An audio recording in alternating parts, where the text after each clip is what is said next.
Assalamualaikum warahmatullahi wabarakatuh. Jumpa lagi dengan saya Dian Rahma Santoso, Public Relation Universitas Muhammadiyah Sidoarjo.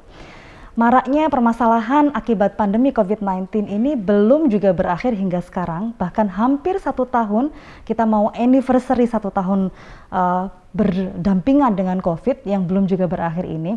Nah, tentu banyak sekali masalah-masalah yang terjadi, baik di lingkungan masyarakat luas maupun di mahasiswa Universitas Muhammadiyah Sidoarjo.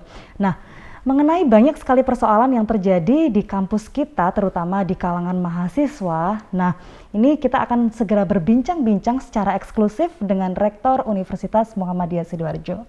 Apa saja sih yang sudah dilakukan oleh UMSIDA supaya permasalahan yang terjadi ini bisa diminimalisir? Nah, sekarang kita sudah ada Pak Rektor di sebelah kita. Kita sapa dulu. Assalamualaikum Pak Rektor. Waalaikumsalam warahmatullahi wabarakatuh. Sehat nggak Pak? Sehat Bu Dian. Alhamdulillah, Mbak Pak kalau di sini Pak. Baik, baik Sobat Kampus, kita sudah kedatangan Pak Rektor dan di ruangan yang sangat eksklusif ini spesial banget untuk Sobat Kampus ya. Nah, ini Pak Rektor, kemarin ini banyak sekali masalah yang disalurkan lewat Instagram, banyak yang DM kita lewat Instagram, banyak juga yang japri lewat WhatsApp, banyak sekali persoalan yang disampaikan oleh mahasiswa tentunya. Nah, tentunya mereka sangat menginginkan tanggapan dari pimpinan universitas, pimpinan tertinggi tentunya, apa saja sih yang sebenarnya terobosan-terobosan apa yang sudah dilakukan oleh UMSIDA supaya menekan keresahan masyarakat khususnya mahasiswa di pandemi ini. Ya, terima kasih Mbak Dian. Pertama, saya menyampaikan selamat kepada seluruh mahasiswa yang sampai hari ini dalam proses registrasi dan KRS-an. Tentu kita berharap layanan yang diberikan oleh UMSIDA bisa berjalan dengan baik. Ya, seluruh mahasiswa akhirnya bisa mengikuti perkuliahan sebagaimana mestinya. Menyangkut masalah yang tadi disinggung oleh Mbak Dian, bahwa kita menyadari COVID-19 ini telah berlangsung 1 tahun. Ya. Dan dampaknya luar biasa. Betul. Kita melihat di lingkungan UMSIDA sendiri, khususnya para mahasiswa, itu dari data awal di bulan Maret, April ketika awal pandemi COVID, pada saat itu kita mempunyai data ada sekitar 25% mahasiswa yang terdampak, termasuk keluarganya ya, keluarga mahasiswa dari sisi ekonomi. Itu di bulan April, ya. Di akhir semester ganjil ini kita memotret ulang data itu. Ternyata data itu kemudian melonjak, mengalami peningkatan yang sangat signifikan masyarakat yang terdampak COVID ini. Data yang dimiliki UMSIDA dari 10.840 mahasiswa kita yang aktif, itu ada sekitar 60% yang terdampak. 60%, artinya ya. 6.000 lebih ya Pak ya? Ya, 6.000 lebih terdampak.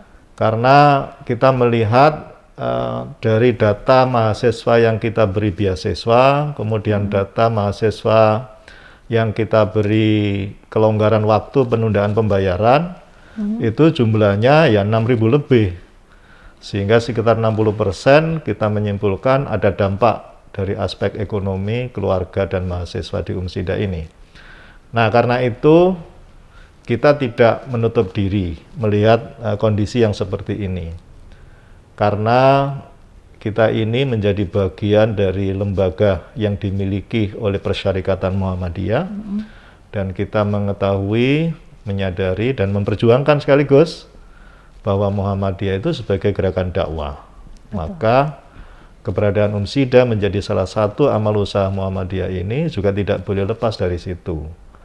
Salah satu kebijakan yang kita keluarkan adalah tidak boleh ada mahasiswa yang tidak bisa kuliah gara-gara belum bisa melunasi biaya pendidikan. Luar biasa ini Pak. Ya, itu sejak awal. Ini sudah berjalan 5 tahun, itu kita gulirkan kebijakan itu sampai sekarang, dan saya yakin seterusnya seperti itu. Kenapa? Muhammadiyah bukan lembaga profit oriented, tapi lembaga sosial, dakwah kemasyarakatan dalam lembaga pendidikan tinggi. Nah, karena itu kita memberikan beberapa kebijakan kepada para mahasiswa itu. Sejak kita membuka pendaftaran mahasiswa baru, kita sudah punya banyak skema beasiswa yang diberikan kepada warga masyarakat. Bukan hanya di Sidoarjo, tapi se-Indonesia, bahkan sebagian dari luar negeri juga kita berikan beasiswa itu. Ada banyak beasiswa yang kita berikan, ya diantaranya ada beasiswa tahfidz. Mereka yang punya hafalan 30 juz, 20 juz, sampai 10 juz diberi beasiswa oleh Umsida. Mereka yang berasal dari keluarga kurang mampu, anak yatim, yatim piatu, fakir miskin, mereka yang masuk dalam kategori kader, dan banyak lagi yang lainnya, kita berusaha untuk memberikan layanan itu. Karena kita tahu persis bahwa sejak awal dibangun Umsida ini tidak boleh membuat diskriminasi dari lapisan masyarakat manapun. Itu harus bisa diberi kesempatan untuk kuliah. Semua lini masyarakat Semuanya punya hak yang sama betul, untuk kuliah. Ya. Nah, dalam konteks pandemi COVID ini kemudian kita menambah kebijakan baru. Bukan hanya beasiswa yang sejak mereka masuk kita berikan, yang namanya beasiswa reguler itu, kita kemudian menambah beberapa jenis beasiswa. Ada yang kita ajukan ke pemerintah, ada yang ditambah oleh Umsida sendiri. Nah, yang kita ajukan ke pemerintah itu selain ada bidik misi, KIP, kuliah, program yang baru kita dapatkan juga UKT, bantuan UKT ya, yang jumlahnya 2.400.000 itu kita mendapatkan 442 mahasiswa, ditambah 25 yang dari masyarakat. Maksudnya ini 440 mahasiswa yang berhak mendapatkan beasiswa UKT bukan itu? berhak, sudah mendapatkan. Oh, sudah mendapatkan. Di semester ganjil kemarin, 442 mahasiswa, itu yang kita ajukan resmi ke pemerintah melalui LRDT. Kemudian ada tambahan 25 mahasiswa, itu yang usulan masyarakat melalui anggota legislatif DPR RI. Turun tambahan 25 itu. Sampai anggota legislatif juga ikut mengawasi ya Pak ya? Mereka yang mendapat di semester ganjil kemarin, semester genap ini berhak untuk mendapatkan. Sehingga kami harus mengajukan ulang untuk di semester genap ini. Nah, dari sekian banyak mahasiswa itu, ada 3 yang harus diganti karena mereka mengundurkan diri. Sehingga kami ajukan penggantinya itu. Jumlahnya tetap. Mengundurkan diri ini dari penerima UKT. Oh, dari penerima berarti UKT. sudah karena dia mendapatkan beasiswa lain. Oh, baiklah. Yaitu beasiswa dari Umsida. Karena ketentuannya tidak boleh ada mahasiswa yang mendapatkan double beasiswa. Double beasiswa, betul. Itu yang lain kemudian sejak semester ganjil kemarin kita mengetahui kondisi ekonomi yang seperti itu, kita buka pendaftaran beasiswa ongoing.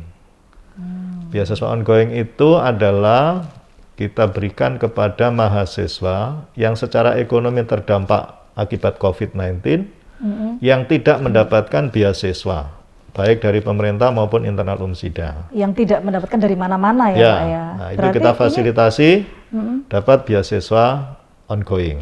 Berarti bisa jadi semula sebelum terjadi COVID ini mereka membayar SPP penuh ya ke sini ya Pak ya? Betul. Tapi karena COVID, dia merasa berat gitu kan. Nah, kita kasih ruang untuk mengajukan permohonan beasiswa ongoing.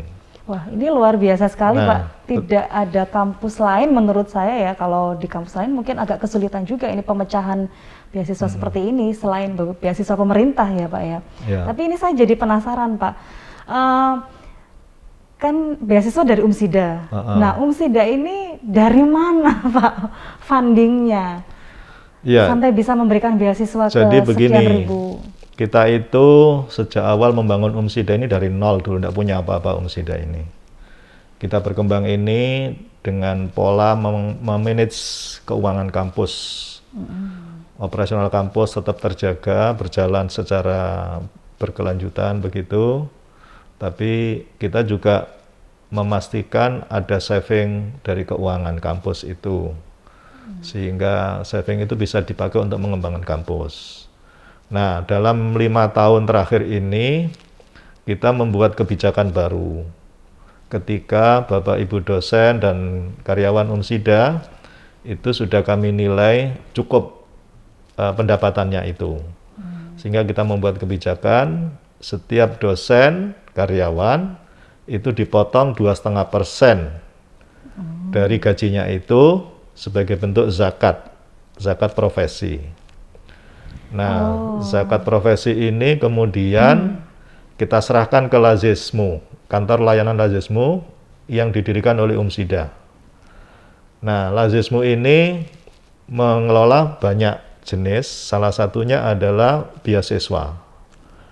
Di antara sumber beasiswa yang ditangani oleh Lazismu itu dari zakat pegawai Umsida tadi.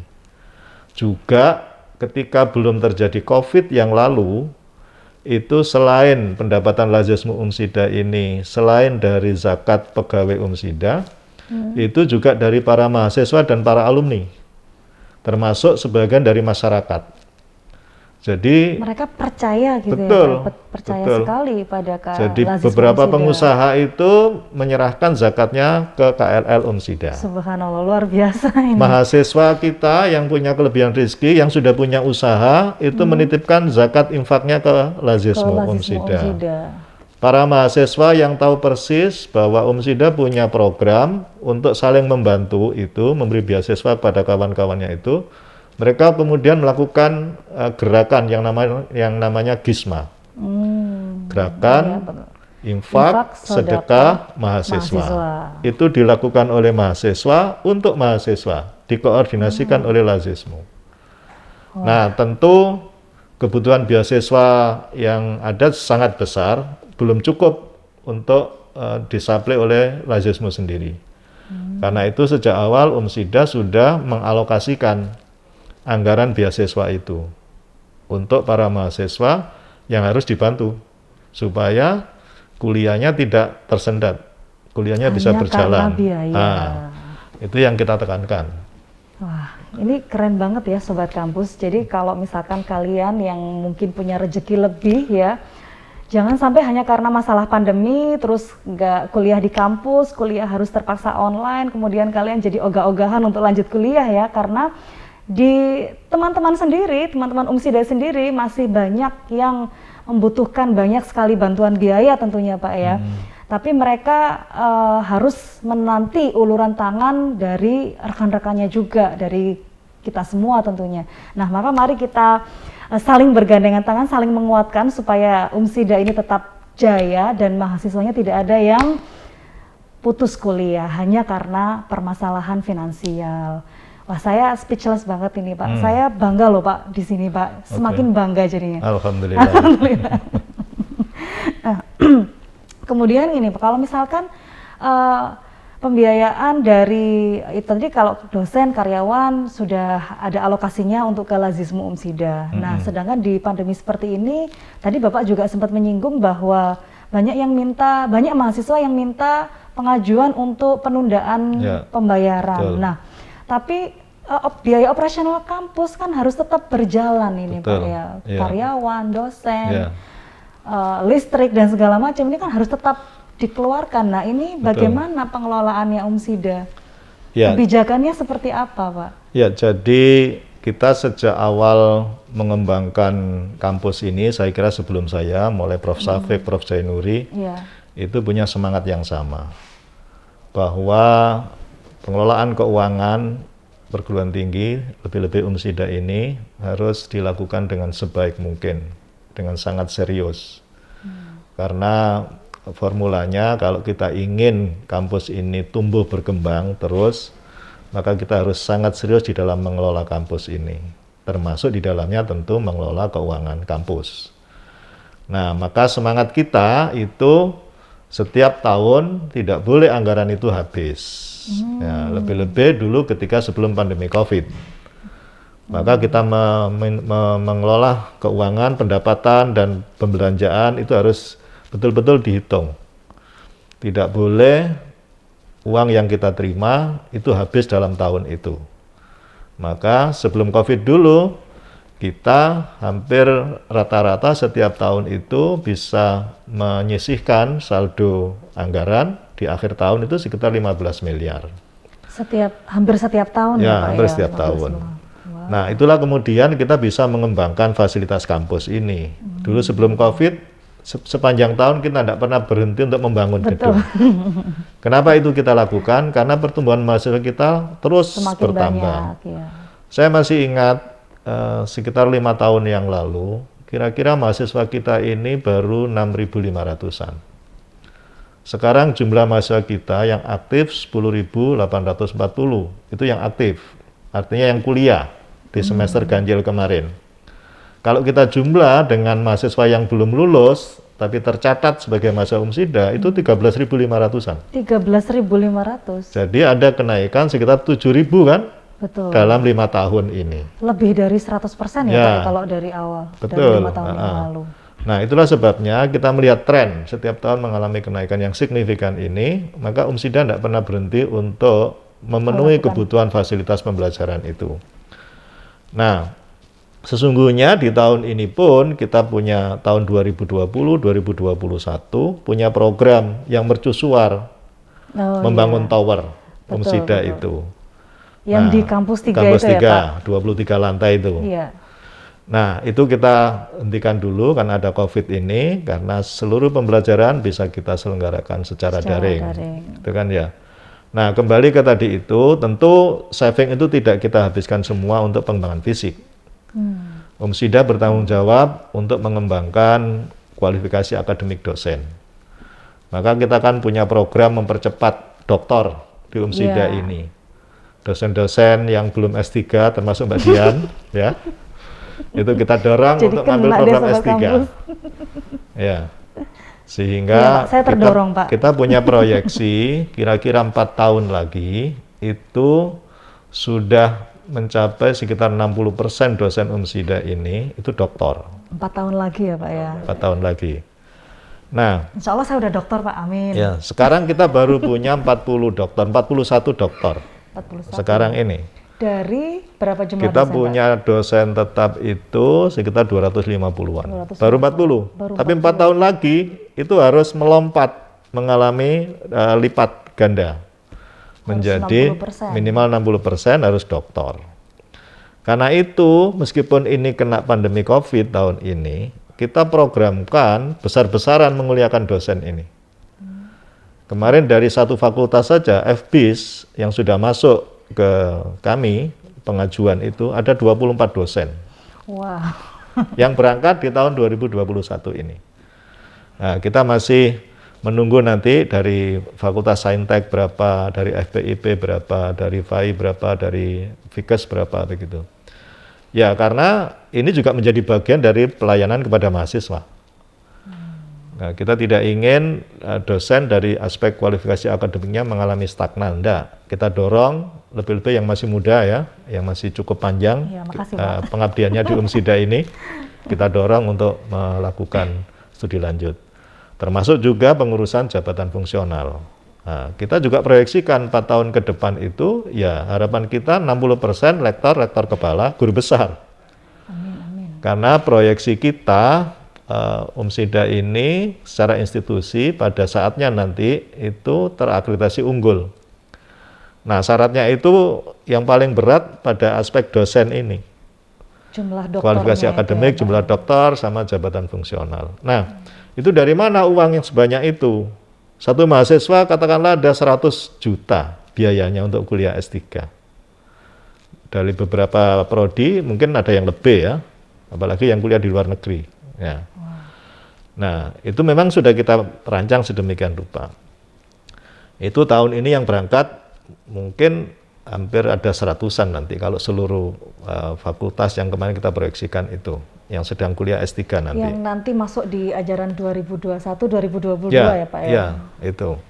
Nah, tentu itu saving-saving itu tidak kita habiskan untuk fisik, sebagian juga harus dialokasikan untuk pengembangan SDM dan itu sudah kita programkan di tahun ini. Nah, tentu juga kita sudah menghitung alokasi untuk bantuan kepada mahasiswa itu. Maka setiap tahun kita menganggarkan. Jadi tahun ini saja saya tadi punya catatan mahasiswa yang mendapatkan beasiswa internal UMSIDA bukan tahun ini, semester genap. Semester genap Ya, ini. yang akan datang. Itu ada 2.752 mahasiswa yang diberi oleh UMSIDA sendiri. Dari Umsida sendiri. Ya. Itu jumlahnya 3,2 Ini miliar. beda dengan lazismu tadi, sama ya? Nah, Pak, di dalamnya ada lazismu. Oh, oke. Dari 3,2 miliar ini, semester ini yang bisa ditanggung oleh lazismu sekitar 300 juta. Nah, lazismu tahun ini menurun kemampuannya untuk menanggung beasiswa bagi mahasiswa yang harus dibantu itu. Karena Sebelum salah satunya, COVID, ya, karena tadi Gisma nggak ada, Gisma tidak kemudian berjalan. banyak pengusaha yang dulu menyetorkan infak zakatnya ke lazismu Ya, karena ada mereka penurunan terdampak juga. produk terdampak itu, ya sekarang kecil sekali itu. Sehingga sekarang pendapatan paling besar ya dari zakat infak zakat pegawai Umsida tadi itu. Nah, kalau sebelum COVID dulu kemampuan lazismu Umsida ini satu semester bisa sampai 500 juta. 1,5 miliar ya, Pak, ya. Itu satu semester, satu tahun 1 miliaran.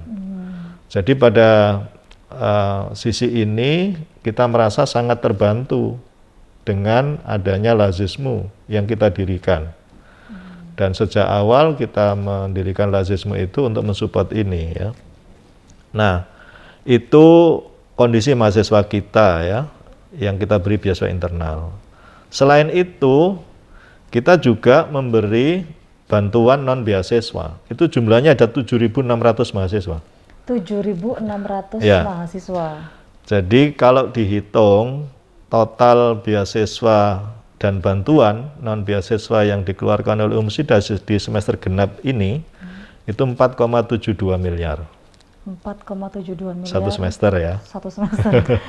Dan itu tapi semester depan Semester masih harus mencari lagi. Semester depan saya yakin 2.752 mahasiswa ini harus kita beri lagi.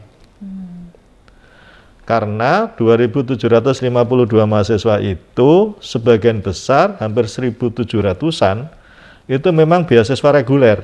Oh. Kemudian sudah sejak ditambahan awal ya, Pak, biaya ya? ongoing itu, beasiswa ongoing. Yang reguler itu yang sudah sejak awal Ya, mendaftar di Umsida sejak awal ini, ya, masuk. Nah, ditambah yang ongoing itu. Nah, kita bersyukur pada tahun ini ada tambahan dari pemerintah yang berupa UKT itu. Yang kalau saya sebut jumlahnya ada 649. Itu berbagai macam jenis beasiswa ya. Ada KIP kuliah, ada UKT, ada beasiswa Pemprov yang Madin itu ya. Nah, itu jumlahnya ada 649 mahasiswa. Totalnya 1,6 miliar.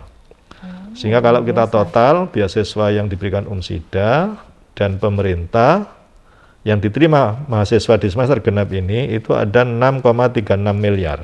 6,36 Ya, miliar total itu. seluruhnya ya, Pak. Ya. Jadi itu usaha yang kita lakukan. Ya, di samping kita berusaha mengeluarkan dari dalam kampus, kita juga berusaha untuk mengajukan ke pemerintah. Karena kesempatan itu ada, kita ajukan. Nah, jadi saya punya keyakinan bahwa sepanjang kita ini punya semangat untuk saling menolong, dalam bahasa agama ta'awun, ya. Kayak Ta'awanu 'alal birri wat taqwa. Nah, betul. Allah akan memberikan jalan, ya. Sepanjang apa yang kita lakukan ini betul-betul didasari niatan yang ikhlas, ingin menolong sesama, menyelamatkan sesama, itu akan ada jalan yang diberikan oleh Allah.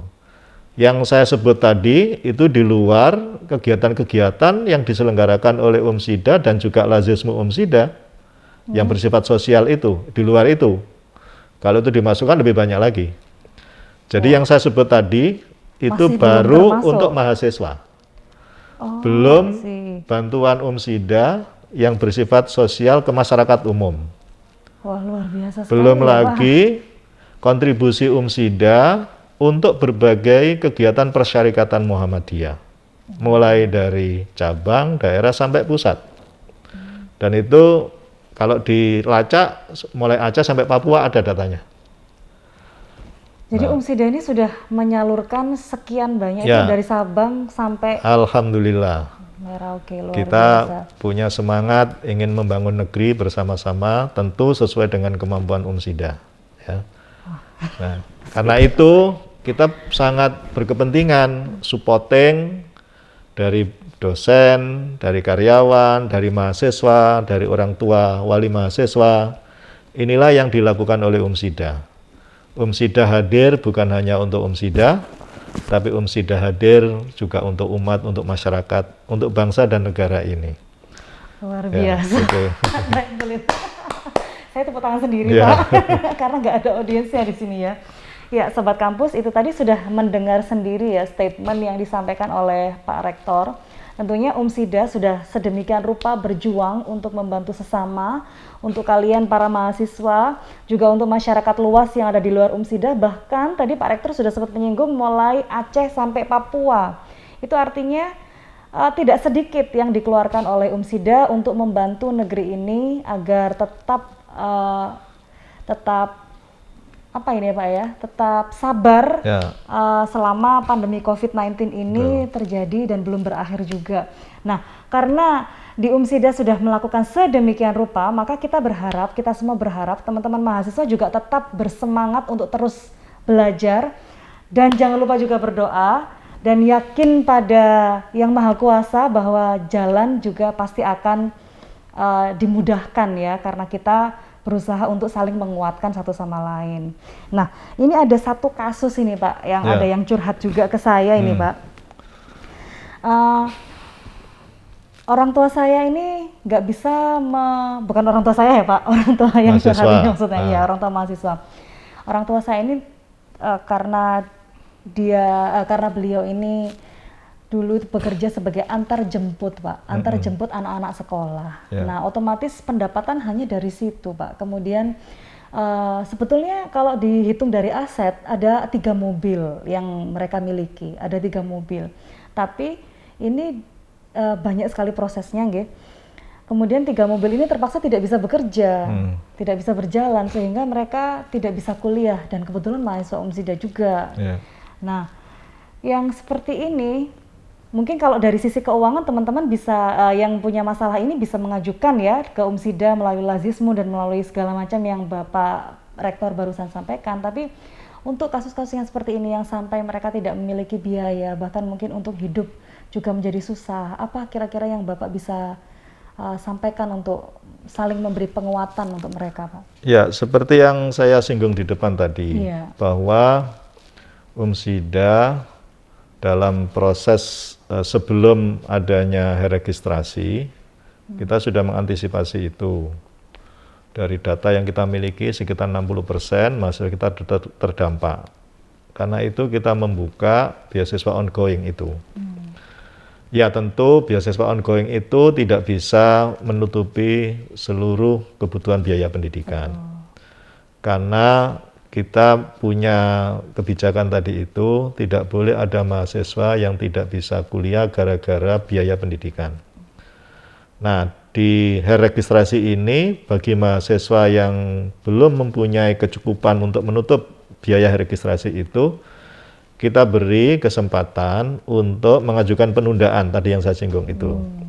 Nah, biaya penundaan itu mereka hanya kita wajibkan membayar 1 juta dari total biaya yang harus dibayarkan. Jadi membayar 1 juta itu sudah kita berikan hak untuk bisa KRS-an. Nah, kalau sudah KRS-an otomatis bisa mengikuti kuliah. Nah, bagaimana kalau uang 1 juta saja tidak ada ya? Tidak ada sampai 1 juta. Kita berikan jalan keluar. Kita sudah membicarakan dengan KLL UMSIDA bahwa mereka ini harus ditolong, diselamatkan. Ya, intinya begini, lazismu akan mengalokasikan, mengalokasikan dana yang ditasarufkan. Apa itu tasaruf, Pak?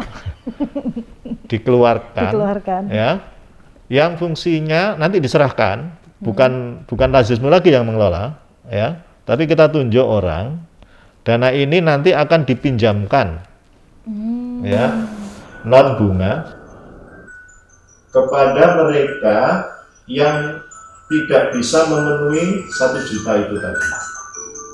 Misalnya mereka punya uang 200.000, kurangnya 800.000 ya. Silahkan pinjam ke lazismu 800.000 itu supaya bisa registrasi dan KRS-an. dipinjamkan ya Dipinjamkan. kasus ini ya Pak. Nanti pengembaliannya sesuai dengan kesanggupannya. Ada pengisian, mereka sanggup mengangsur atau bagaimana sampai kapan. Itu. Nah, dana ini nanti sifatnya akan kita gunakan secara bergulir yang untuk membantu teman-teman mahasiswa yang dalam kondisi seperti ini. Nah, tentu kita berharap dan memohon kepada Allah dalam perjalanan ini 1 semester ke depan itu Allah memberikan jalan keluar untuk mendapatkan rezeki. Ya. Kalau nanti pada saatnya kondisinya memang tidak memungkinkan untuk bisa mengembalikan itu, ya kita bicarakan lagi. Kita tidak pernah menutup keadaan itu. Nah, itu yang kita berikan jalan. Selain tadi saya sebut ada ongoing, ya. Jadi mereka yang membayar ongoing itu bisa KRS-an. Nah, asalkan tadi karena ketentuannya minimal 1 juta itu dari total biaya yang harus dibayar. Nah, mereka yang tidak, karena ada mahasiswa yang ternyata kemudian tidak memperhatikan kalau Umsida membuka ongoing. Nah, kita kan berbatas waktu. Iya. Padahal semester ini kita sudah terpaksa mengumumkan ada 2 kali ongoing itu. Ongoing tahap 1 dan tahap 2. Sehingga tahun ini jumlahnya menjadi sangat banyak, 3 kali lipatnya yang semester ganjil kemarin akhirnya. Karena kita tahu kondisinya itu. Tapi ternyata masih ada juga yang kelewatan itu. Maka kita buatkan skema tadi itu. Kita hanya minta bayar 1 juta, punya uang berapa, kekurangannya bisa pinjam dari dana yang ditasarufkan oleh Lazismu Umsida tadi itu. Itu nanti dia mengembalikan kembali misalnya. Nah, itu kita pakai cadangan untuk semester depan, barangkali ada kasus yang serupa. Itu. Wah, luar biasa sekali Sobat Kampus. Umsida telah sangat berbaik hati ya, menyalurkan segala macam bantuan dan memberikan terobosan-terobosan yang tentunya tidak dilakukan oleh kampus yang lain. Jadi teman-teman mahasiswa khususnya yang sudah kuliah di sini, please jangan sampai putus kuliah hanya karena kekurangan biaya, karena Umsida sudah memfasilitasi sedemikian rupa. Luar biasa, kita nggak terasa sudah hampir 1 jam ini ngobrol seperti ini, Pak Rektor. Karena persoalannya banyak yang karena dibicarakan. Persoalan banyak dan memang mahasiswa memang sedang mengalami keresahan tentang lanjut kuliah atau tidak ini, Pak. Nah, semoga ini semua bisa menjawab keresahan para mahasiswa untuk tetap melanjutkan kuliah di Umsida sampai akhir, sampai lulus ya, insya Allah, amin. Dan kita doakan tentunya mahasiswa yang sekarang mungkin sedang dalam kesulitan, semoga segera dimudahkan oleh Allah Subhanahu Wa Taala sehingga bisa memenuhi kebutuhan-kebutuhan sehari-hari dan juga bisa melanjutkan kuliah sebagaimana mestinya. Baik Pak Rektor, terima kasih banyak sama-sama, atas Mbak Dian. waktunya. Sukses, sehat amin. selalu. Amin, terima kasih banyak. Baik Sobat Kampus, itu tadi perbincangan kita secara eksklusif dengan Rektor Universitas Muhammadiyah Sidoarjo, Bapak Dr. Hidayatullah MSI. Semoga memberikan manfaat untuk kita semua dan semoga menginspirasi kita semua untuk tetap berada di jalan yang semestinya dan insya Allah teman-teman bisa tetap lanjut kuliah sampai lulus dari Umsida. Saya Dian pamit, terima kasih sudah menyaksikan perbincangan secara eksklusif ini. Assalamualaikum warahmatullahi wabarakatuh. Yes.